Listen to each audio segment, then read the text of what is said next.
Today's tutorial is a Panda nail art design featuring nail art foils.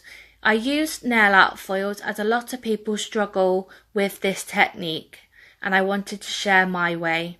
So first off, I use Model's Own Tropical Green nail polish. I apply one thin coat as this is the base coat for my gradient.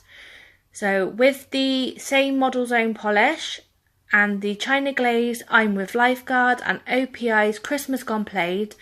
I apply each of these polishes onto a makeup sponge in the order of my gradient and dab onto the nail.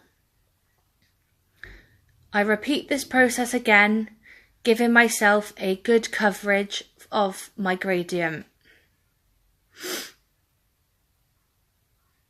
And then with a nail art file glue, I apply a thin layer over the gradient. With the nail art foil glue, you do need to make sure it dries opaque before applying the nail art foils. So as you can see, I've chosen a panda image.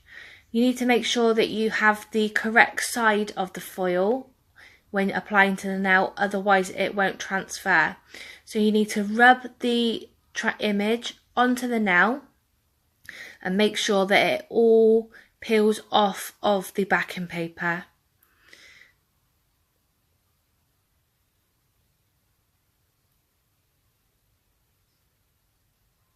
And then with the Born Pretty Stores 3-in-1 water-based top coat and base coat, I finish off the design. If you like my tutorial guys, hit that like and subscribe button. Thanks for watching.